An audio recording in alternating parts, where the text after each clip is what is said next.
Janavalabha Girivaradhari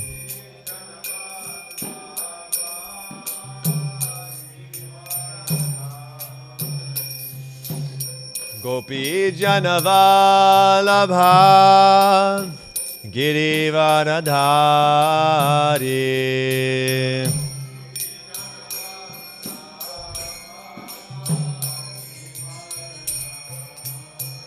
Yashoda Nandana Braja Janaranjana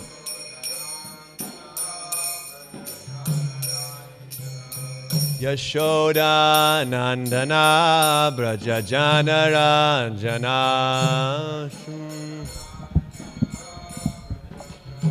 Yamuna Tira Vanachari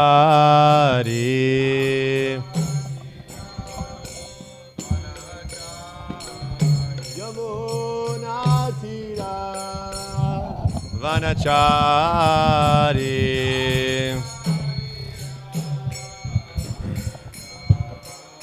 Jaya Radha Madhava Kunja Bihari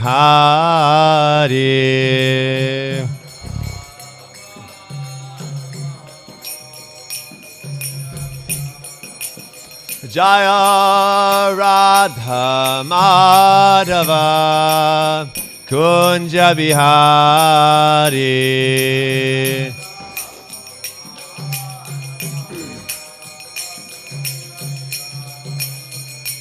Gopi Janavalabha Girivaradhari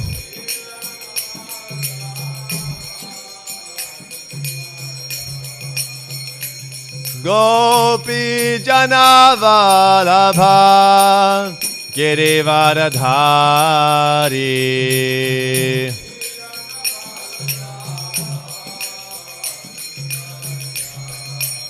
Yashoda Nandana Braja Janaranjana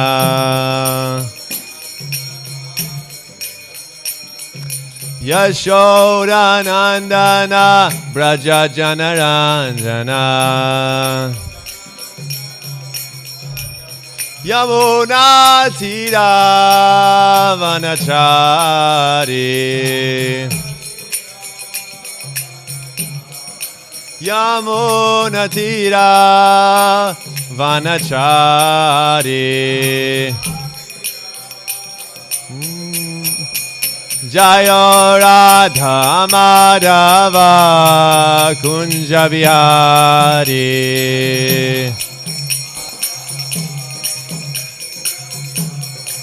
Jaya Radha Madhava Kunja Bihari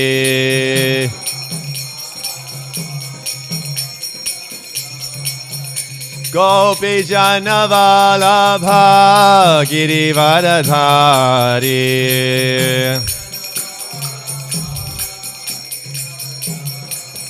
Gopi Janavalabha Girivaradhari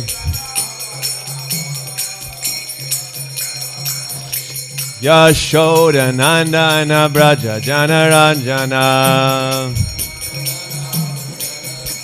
Yashoda Nandana Braja Janaranjana Yamuna Tira Vanachari Yamuna Tira Vanachari Jaya Radha Madhava Kunja Bihari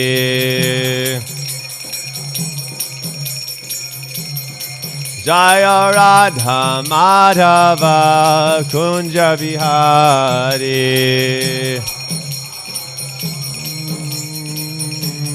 Jaya Radha Madhava Kunja Bihari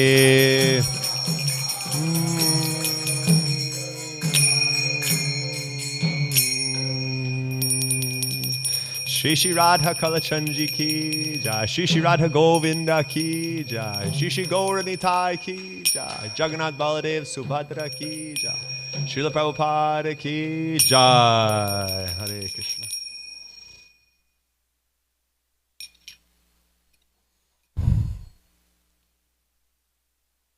Om Namo Bhagavate Vasudevaya.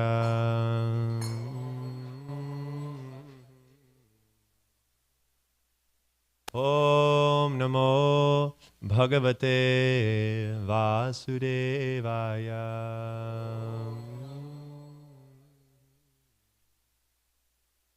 Om Namo Bhagavate Vasudevaya.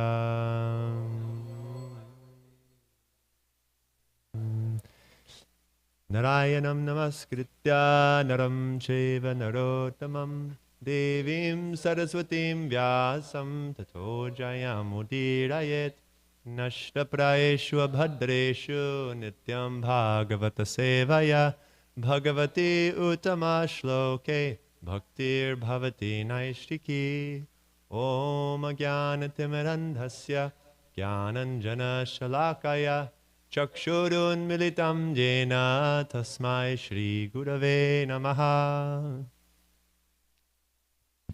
Hare Krishna, dear devotees, thank you for being here this morning.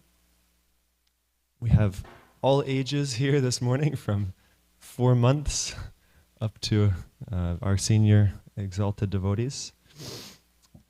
Though you never know, even if someone is 4 months old or a few years old, they may be a very exalted soul, being in Kalachandji Dham. So thank you all, of all ages, for being here.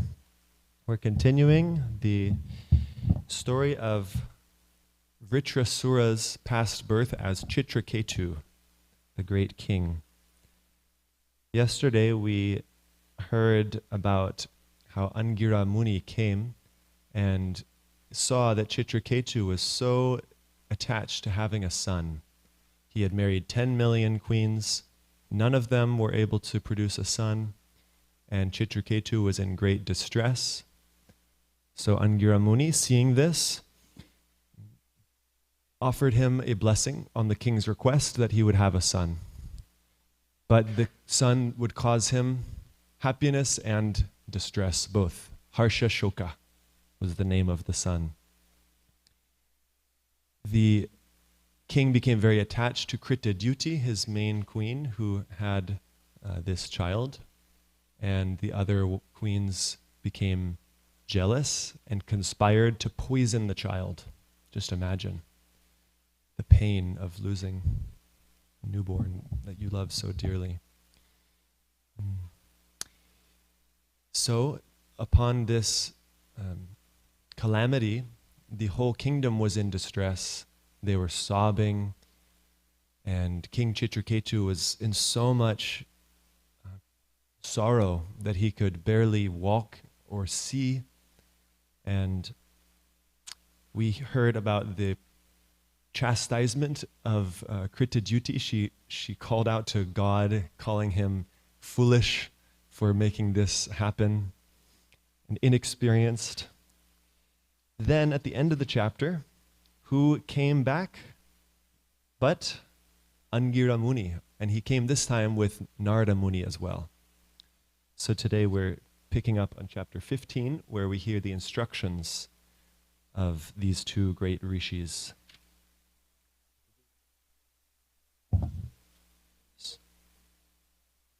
So we'll read the first 8 verses. Text 1, I'll begin. Sri Shukadev Goswami said, while King Chitraketu, overcome by lamentation, lay like a dead body at the side of the dead body of his son, the two great sages Narada and Angira instructed him about spiritual consciousness as follows. O king, what relationship does the dead body for which you lament have with you? And what relationship do you have with him? You may say that you are now related as father and son, but do you think this relationship existed before? Does it truly exist now? Will it continue in the future? So this is similar to the teachings Krishna gives in the second chapter of the Gita, highlighting the difference between the body and the soul, explaining the temporary nature of material life. Text 3. O king, as small particles of sand sometimes come together and are sometimes separated due to the force of the waves, the living entities who have accepted material bodies sometimes come together and are sometimes separated by the force of time. When seeds are sown in the ground, they sometimes grow into plants and sometimes do not. Sometimes the ground is not fertile, and the sowing of seeds is unproductive. Similarly, sometimes a prospective father, being impelled by the potency of the Lord, can beget a child, but sometimes conception does not take place. Therefore, one should not lament over the artificial relationship of parenthood, which is ultimately controlled by the Supreme Lord. And so the reason that the sages are speaking this transcendental knowledge now is because the king is ready to hear it. We were discussing yesterday that when we're in a materially attached consciousness, we may meet even a pure devotee. We may meet someone of the caliber of Srila Prabhupada, and yet we won't be able to receive their full blessings, their full wisdom they could impart, only when we are receptive. And sometimes it takes great tribulation in life for us to become receptive enough to hear these good instructions. So text 5, we continue. O king, both you and we, your advisors, wives, and ministers, as well as everything moving and not moving throughout the entire cosmos at this time, are in a temporary situation. Before our birth, this situation did not exist, and after our death, it will exist no longer. Therefore, our situation now is temporary, although it is not false. Thank you. Does this remind anyone of a Bhagavad Gita verse from the second chapter? In the past, we didn't come into being. In the present, we don't come into being. And in the future, we won't come into being. All souls have always existed. Yes. And in the contrasting analysis, this material world, our material situation didn't really exist before, and now it's just temporarily things are like this. I've got a certain family for the time being, a certain job, I have a certain body and mindset, but it's just for a short time. And in the future, this whole situation will change again. So they're pointing out, what's the reality when something is just for a flash in existence? Okay. Text 6. Jaishnav. The Supreme Personality of Godhead, the Master and Proprietor of everything, is certainly not interested in the A little slower.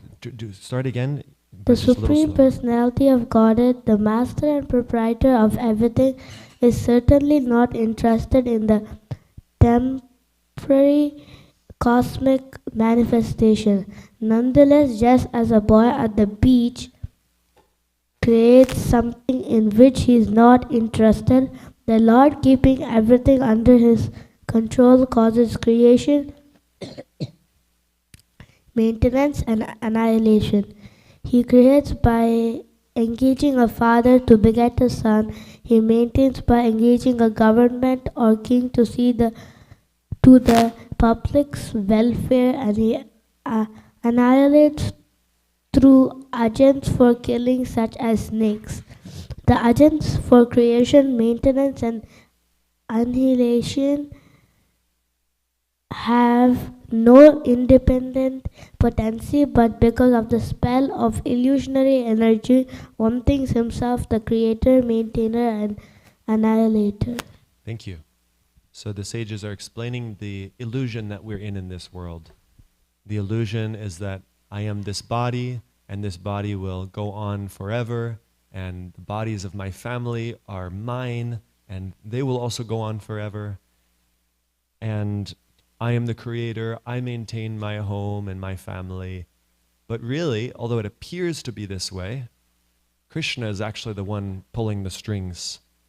and he does it through his material energy. So Krishna is actually not directly controlling this world, but he's moving things through the agency of Durga, or the external energy, the material energy. Okay, 2 more verses.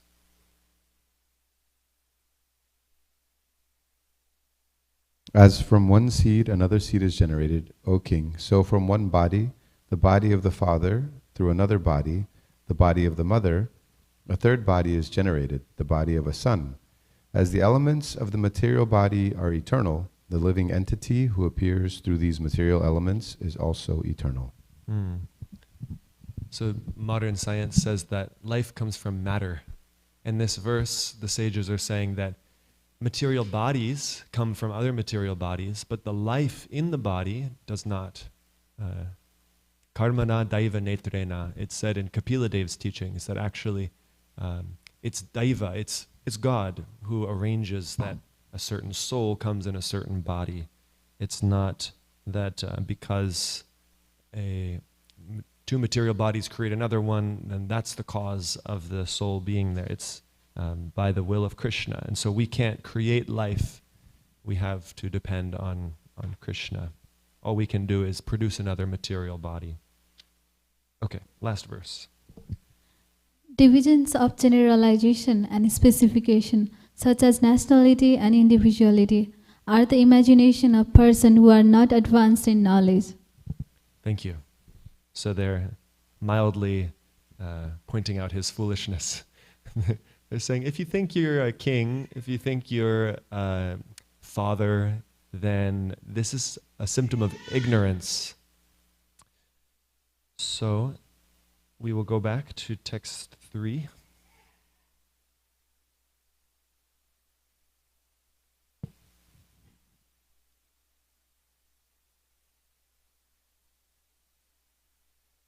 Yatha prayanti samyanti sroto vegena baluka samyujyante viyujyante tatha kalena dehinaha yatha prayanti samyanti sroto vegena baluka samyujyante viyujyante tatha kalena dehinaha yatha prayanti samyanti sroto vegena baluka samyujyante viyujyante tatha kalena dehina. Please chant. Yatha prayanti samyanti sroto vegena baluka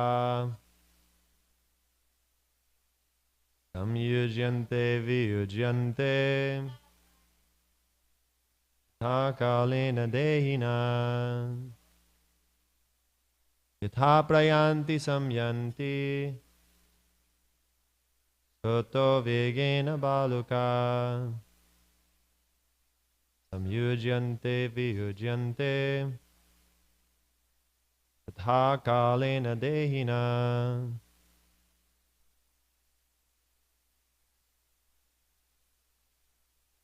Yatha prayanti samyanti sroto vegena baluka samyujyante viyujyante tatha kalena dehina. Thank you all. Synonyms, please read with me. Yatha, just as, prayanti, move apart, samyanti, come together, srota, vegena, by the force of waves, baluka, the small particles of sand, samyujyante, they're united, viyujyante, they're separated, tatha, similarly, kalena, by time, dehina, the living entities who have accepted material bodies. Translation and purport by Srila Prabhupada. O king, as small particles of sand sometimes come together and are sometimes separated due to the force of the waves. The living entities who have accepted material bodies sometimes come together and are sometimes separated by the force of time. The misunderstanding of the conditioned soul is the bodily conception of life. The body is material, but within the body is the soul. This is spiritual understanding. Unfortunately, one who is in ignorance, under the spell of material illusion, accepts the body to be the self. He cannot understand that the body is matter. Like small particles of sand, bodies come together and are separated by the force of time, and people falsely lament for unification and separation. Unless one knows this, there is no question of happiness. Therefore, in Bhagavad Gita 2:13, this is the first instruction given by the Lord. Dehinosmin yatha dehe komaram yovanam jara tatha dehantara praptir dhiras tatra namohyati. As the embodied soul continuously passes in this body from boyhood to youth to old age, the soul similarly passes into another body at death. The self-realized soul is not bewildered by such a change. We are not the body. We are spiritual beings trapped in the body. Our real interest lies in understanding this simple fact. Then we can make further spiritual progress. Otherwise, if we remain in the bodily conception of life, our miserable material existence will continue forever. Political adjustments, social welfare work, medical assistance, and the other programs we have manufactured for peace and happiness will never endure. We shall have to undergo the sufferings of material life one after another. Therefore, material life is said to be dukhalayam ashashvatam. It is a reservoir of miserable conditions. Srila Prabhupada ki jai. So, King Chitraketu is in extreme distress at this point in his life. Imagine for years and years and decades you've been working to attain some goal. For him it was to have a child. For some it may be building a business, and maybe buying a home, maybe purchasing a nice car, perhaps getting elevated to a high position in society or at work, amassing a certain amount of money, whatever it may be, we have these material goals. So just imagine you spend decades working towards a goal, and then within a few hours, the whole thing is ruined.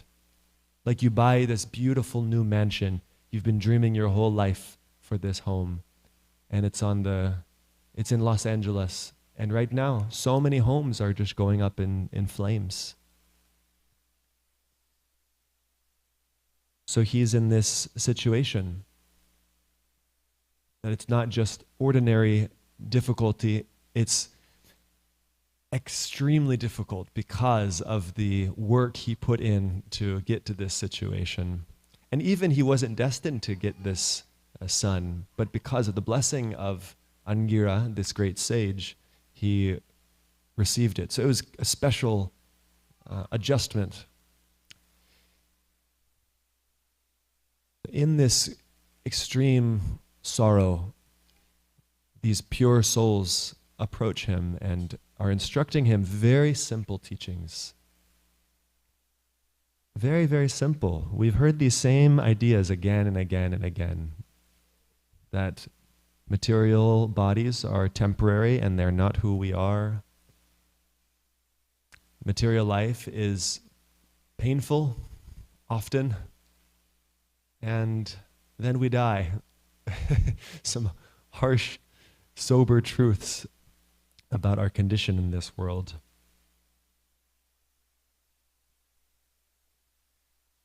And Srila Prabhupada keeps it very simple.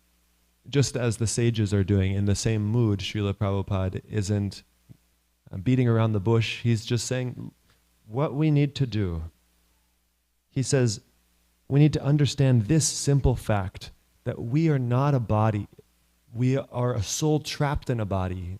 We're like a prisoner of this body right now. And we're so convinced that when we look in the mirror, that reflection we see is me. We're so identified and so attached to this material body. And unless we understand this, then our miserable material existence will continue forever. Very sobering instructions we're getting here.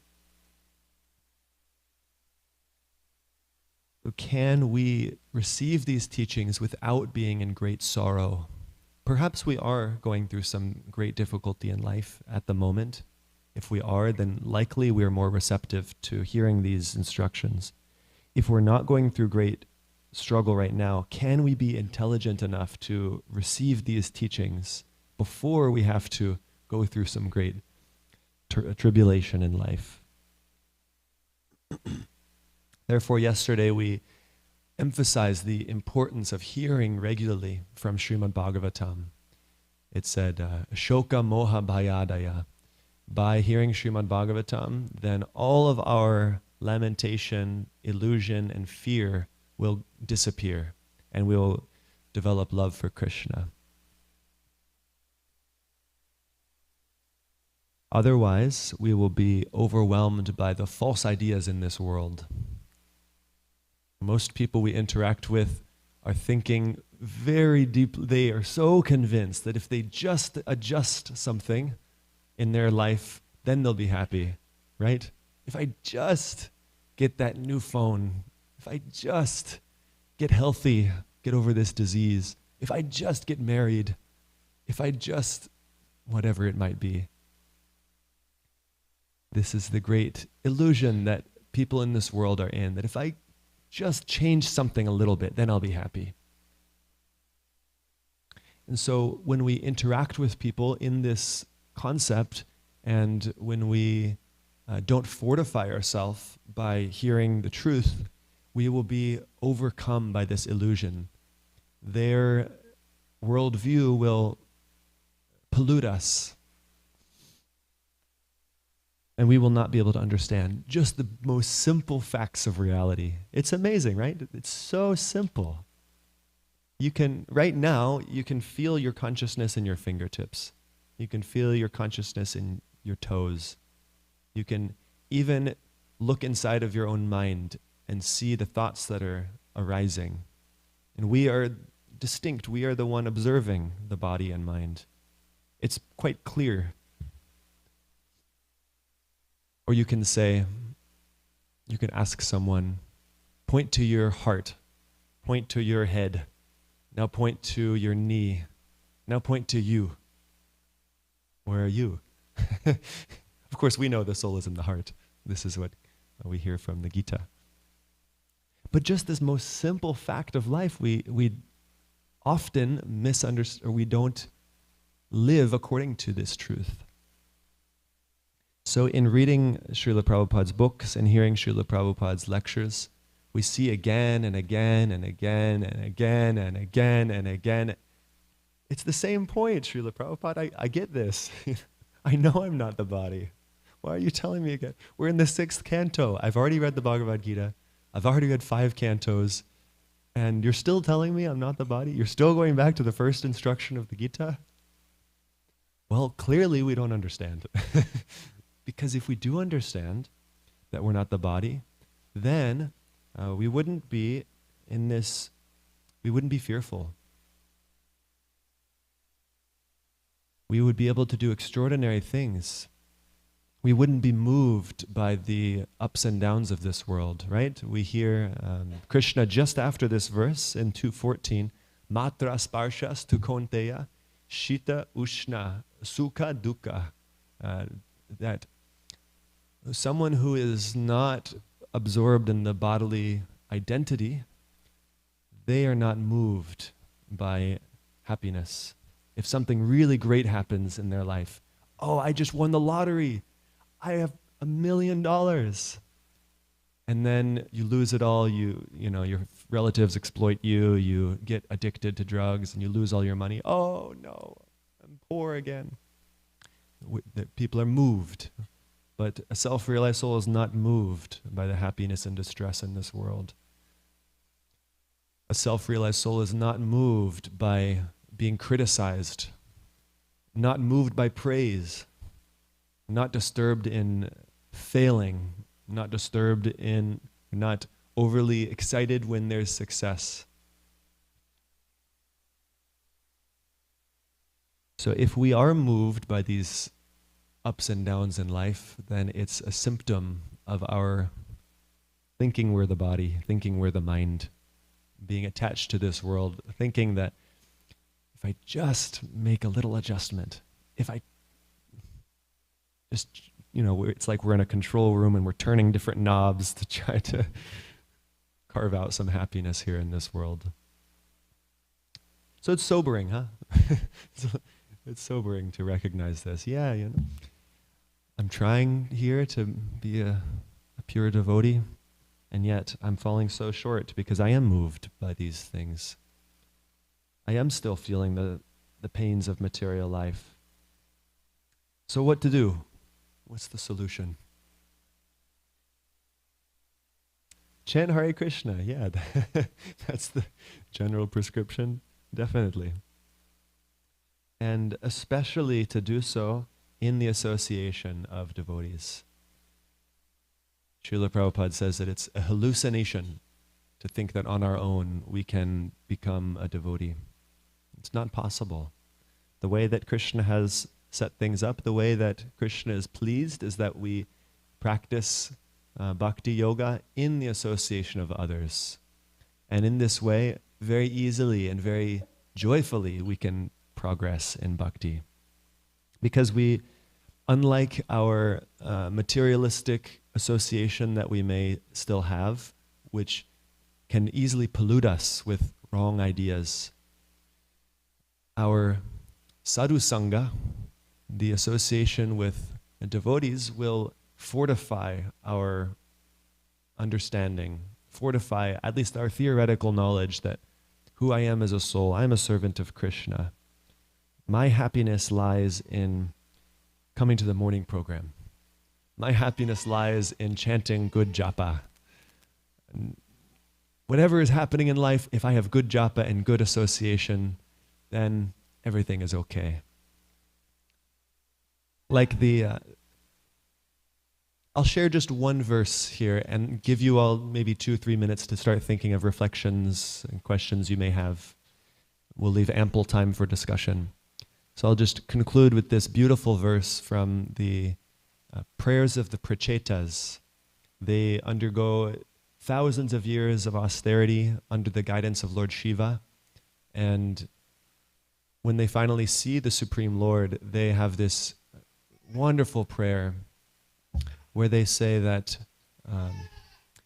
birth after birth, my dear Lord, if we have to stay in this material world because of our wrong actions, then at least just let us be with your devotees who are always talking about you.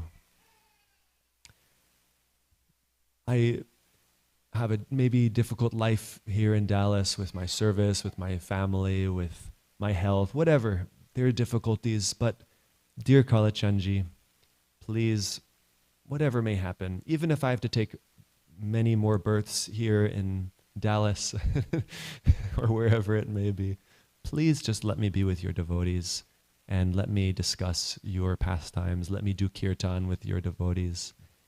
Because if I have that much, then my heart will be satisfied. At the end of the day, I will know everything is okay. Whatever difficulties are happening in my life, if I just have this blessing, I'll be okay. I can make it through. So this verse and purport can be a bit sobering, a bit gloomy, but when we actually look at the fact, there's so much hope. There's only hope if we just stay in the association of devotees. And in that association, we very consciously direct our attention, our heart, towards chanting Krishna's names, towards discussing Srimad Bhagavatam, Bhagavad Gita together, sharing our hearts about the struggles that we go through and helping each other, supporting each other. In this way, there's only hope, there's only sweetness. Externally, things may be difficult, but in our heart, we will be okay. It's like we've got an anchor down deep, and up above, there's a storm, but we are not moved because we are in somewhere very deep. Our heart is, we have gravity. We have this depth within. So we have substantial time for hearing from others. I'm just spontaneously giving this class because of a scheduling mishap. So it would be very nice to hear some spontaneous reflections from others. And we have a microphone. Kindly speak so the online audience can hear as well. Drishta Prabhu. Hare Krishna. So I'm curious. So we're seeing that in this verse that sometimes people come together and they meet for some time and then they're taken apart. And sometimes someone's in the role of a father, sometimes someone's in the role of a son, sometimes this and that. And so similarly, that's how our life is that, you know, we'll have many people come into our life, many people go from our life. And so how do we still invest in people even though we may understand that at any moment they could kind of leave our life, they could kind of disappear, they might bloop or things like that? How do we still kind of not get hardened by the impermanence of this world that so many people I've invested in have left? Or, you know, you're only my mother, but for this lifetime. So, yeah, how do we still be personal or still pour into others? Thank you. That's very thoughtful.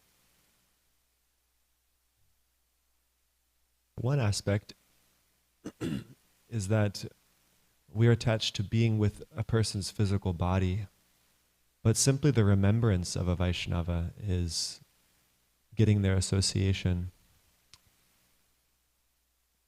When someone is away, I've experienced personally that I feel closer with them sometimes, especially with people who are challenging, who I've been very close to. Like I had a roommate and a van traveling partner for some time, and he and I have very different natures. But we were like brothers, and we spent so much time together, and when he and I finally parted ways, then I started feeling his presence even more. And I started looking, just spontaneously, without trying, looking at his good qualities and feeling his good qualities actually beginning to manifest in my own character, rather than focusing on his faults. It was a very amazing experience that in the separation of someone, we can feel closer with them. And we understand this about our relationship with Krishna. But yeah, how do we understand this with devotees? That's my lived experience, one kind of case study. We also have that reference from Srila Bhaktivinoda Thakur that he reasons ill who thinks that Vaishnavas die when they're living still and sound. And the next line, does anyone know? They live to give and spread the holy name around, something like this. Beautiful, thank you. They die to live, and living try to spread the holy name around. Yes, so we have to recognize the deeper level of association through Vani. We think of this with the guru, but also with peers, also with those who are juniors, through remembrance of them, through remembrance of what we've learned in that relationship, we can feel close to them. And therefore we can invest in that relationship, knowing that it is lasting, even if their body may go, even if they leave this world entirely, our relationship goes on. And here's the last point, if others would like to contribute. I'd be open to hearing. Whatever wonderful things we see in someone, it's a spark of Krishna's splendor. So we should see the good qualities in our associates, our friends, our mentors, as a way to remind us of Krishna's qualities. Krishna has each of these qualities unlimitedly. And in this way, if our association is constantly reminding us of Krishna, then we're investing in that eternal relationship with Krishna. And then one day when we're back in Goloka Vrindavan, we can run into these old friends and, oh, you were my ashram leader. Yeah. Whatever. I don't know how it actually goes, but likely there's some remembrance. We all know each other. We're all family in the spiritual world. These are a few reflections on this very thoughtful question, Prabhu. If you have anything you'd like to add, or if others would like to follow up. Nrsimha Rupa Prabhu?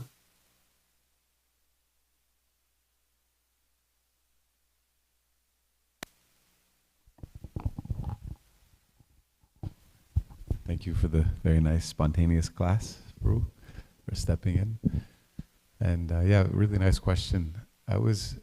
Last night was speaking with Chaitanya Chandraprabhu, and he's really been like diving into the Gita, and he's on chapter 6, and in chat he was saying still Krishna is making the point, hammering the point home. You're not this body. 6 chapters into the Gita, so similarly, like you're saying, we're 6 cantos in, and kind of related to this point, we were talking about how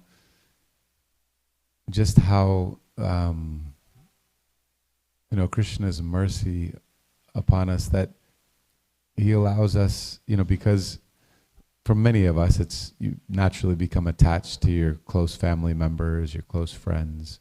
But the fact that they're devotees, that attachment can then be linked to Krishna, right? It's not that we're just attached to them as our sons or mothers or fathers. And so that in that way, that even though these people will come and go, our mothers and fathers will pass away, but we're attached to devotees of Krishna in that sense. So, just Krishna's mercy in that way. And then Chaitanya Chandraprabhu also mentioned that one time Prabhupada said that even I don't remember the exact words, but even the wino, the drunkard that's drinking wine and thinking, oh, Krishna is the taste in this wine, the taste is coming from Krishna also, that he can become purified by that also. That Krishna is so kind that he makes, at every step of the way, there's some way we can link what we're doing to Krishna and then somehow start to purify ourselves and make that connection. So even our family attachment can be purified in that way, everything that we're doing like that. So, yeah. Very nice question. I have a thought, but it's off topic, so I want to allow this to continue before. Yeah, other reflections before we go to the next topic? Yes. Prabhu?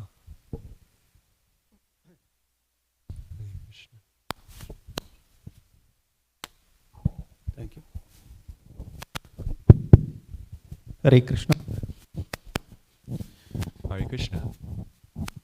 So, thanks for the class, Prabhu. So this is a very interesting question that the Prabhu asked. So the question is with respect to the mother of a person, and I recall an incident that I read in the Ramayana, where most of us will be familiar with the Ramayana, Valmiki's Ramayana. So there, I'll make it really short and come to the substance as related to this subject topic. Once Lord Ramachandra was asked to leave Ayodhya, and his brother comes to know about that he has already departed, which is Maharaj Bharat. He comes to the forest to persuade him to depart back to Ayodhya and to rule the kingdom, for which Lord Ramachandra declines, because he has to follow the orders of his dad, which is Maharaj Dashrath, and stay back for 14 years in exile, etc., etc., etc.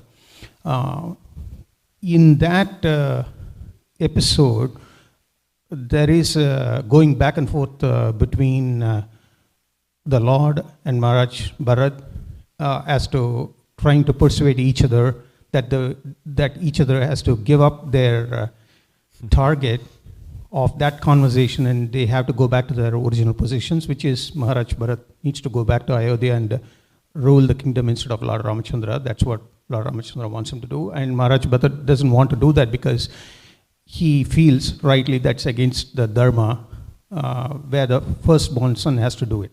Now, there are some Maharishis who are watching this conversation who were advisors to Maharaj Dashrath in his office. So one of them is Maharishi Jabali. And this is a great pastime. If you can just come to the point, I just want to make sure we have time for others to share reflections. Sure, yeah. So he insists that the relationship between the son and the father, because he wants Lord Ramachandra to come back to Ayodhya, he wants him to come back from the exile, trying to persuade him, but actually, trying to see what was his response, for which Lord Ramachandra was not very happy with that, trying to persuade him to come back. Because the relationship between the father and the son goes not just while we are in the body, but it goes even beyond that also, as a son has a lot of responsibilities to carry out for his father. So this scriptural reference is also there. I mean, even though we are soul persons, but when it comes to the parents, the Guru and the Lord, the responsibility is much higher, as we can derive from these scriptures all, just being soul persons. Okay. Yeah. So, Prabhu, thank you. You're making the point that we have a higher responsibility to parents, the Guru, and the Lord. Yeah. Thank you. Yes, wonderful pastime. It'd be nice to hear a whole class, actually. Your Ramayana knowledge is fantastic. Thank you. Thank you. I would point out that we should still make a distinction between these three, that our relationship with the Lord is eternal, our relationship with the Guru is connected to the Lord, so that's also an eternal relationship.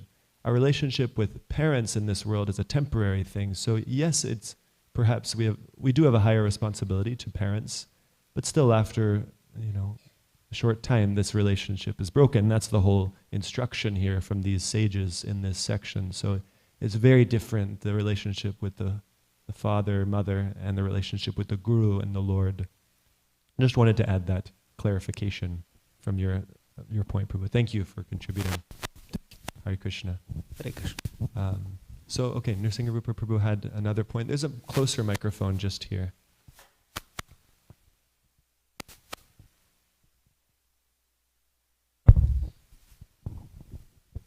It was the point was along the topic of how it gets hammered so much that we're not this body.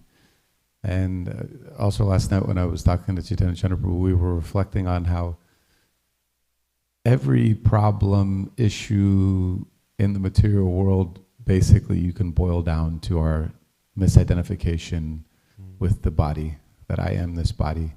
And because of that, there's so many designations that come along with that. And so I think people should treat me a certain way, or it's my country, so we go to war with another country, but it's all based on this connection with the body, and how deep-rooted it is after so many years of hearing it and chanting, how, at least speaking for myself, how I still identify as this body, and I still relate in many ways as this body, and how it's that it's so strong that we have to just hear it over and over and over and over again.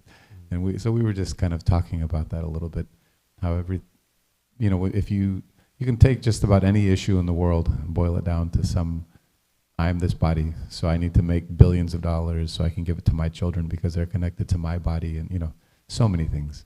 Anyway, just wanted to share that reflection. Thank you. It reminds me that we in the material world are hearing again and again and again that we are this body. Every advertisement you see, there's these like women's beauty products, and that ad is screaming, "You are your body," right? Or there's fast food restaurant billboard, and it's screaming, "You are your body, enjoy this taste." And although it's not overtly mentioned, can we pass the microphone to Daniel? Although we don't speak like this, when we're having conversations with materialistic people, everything we say is tinged with, I am my body, right? Our whole conception is thinking I'm my body, and so whatever we speak is polluted by that idea. So we have to be very cautious about really getting close with people who are totally in material life, because every time we're with them, we will be degraded to more materialistic consciousness. So who we spend our time with is of utmost importance. Okay, Daniel Prabhu, please. Hare Krishna, thank you very much for this very engaging class. I had some reflections, and they're just entirely, of course, my inner thoughts, and not really, I don't know too much, pretty new. But my thoughts were, I've had this question a lot, is, so we are not the body, we are spirit soul. And so this question has really followed me, is, okay, so who is my inner child? And I thought about that. And this may relate to, like, psychology and things like that, and ways of relating to oneself and healing trauma. But I thought about that because I do have a good relationship with my inner child. So I thought, well, then who is it? Is it my mind? Is it my body? Who am I taking care of? And I thought maybe it's like the part of the soul that is a child, much like Krishna is a child, a young boy, and an adult. And maybe my soul also expresses in different ways. And maybe the point is helping those parts to understand that they are spirit soul, and so that they can stop clinging to the body and the suffering that comes with that. And I really liked when you said, I can feel my consciousness in my fingertips. It's such a simple thing, but when you said that, I felt my consciousness in my fingertips and in my toes, and I really felt being the witness, which is obvious, but it seems that if we knew what was obvious, then we would be free. So thank you for reminding me. And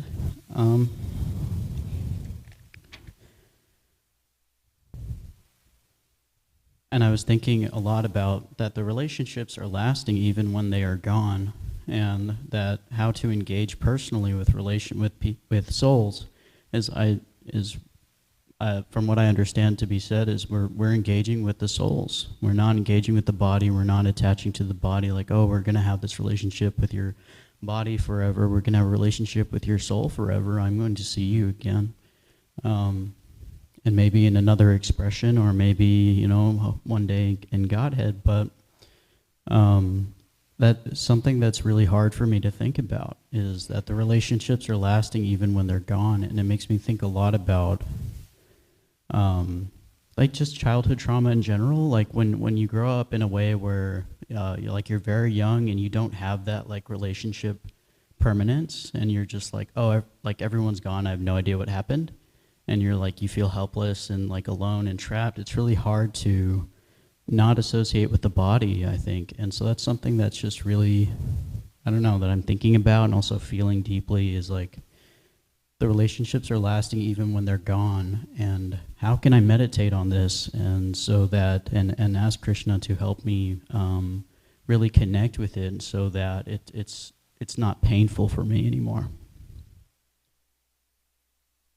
Thank you so much. Very insightful and deep as usual.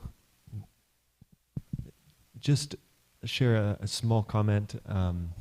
You mentioned the point about the inner child and the nature of the soul. Yes, as a soul, we are naturally exuberant, and there's this youthful excitement for everything. And yeah, that's our nature. Satchit Ananda. We're always blissful. We see children that they have no cares, and they're always stress-free, and that's our nature. Yeah. So deep down, that is who we are. And the more we practice bhakti, we uncover that. There is also the mental level. So I think both of what you were pointing out are there. No, I mean, not that I think. Yeah, we can get on the mental level, that thinking of past traumas from this lifetime, that's just our material identity from this one life, or maybe traumas from the previous life. So there's a distinction there, that the nature of the soul, yes, is childlike in its exuberance, and at the same time there's this psychological level which we have to distinguish from our actual soul. And we can make that distinction by regularly studying the scriptures. Yes, Prabhu. Just one quick point. Thank you very much. I really appreciate what you said, and I really appreciate Daniel's thoughtful reflections, and it's really nice to hear. And it reminded me of one thought I had when Drishajumna asked his original question about our relationships with our parents, and that Srila Prabhupada said at one point that we will have ISKCON in the spiritual world also. So that connection, that means that connection is still there, right? It's not that, we serve together as devotees and then, so there's some kind of, I don't know exactly how that works. That's, above my pay grade, as you say. But yeah, that means there's some connection there, right? Yeah, and for sure we know that the activities we're doing that Prabhupada gave us here are the same ones we'll do in the spiritual world forever. What do they do in Goloka Vrindavan? They chant Hare Krishna. They chant the names of Krishna. They dance together. What else do?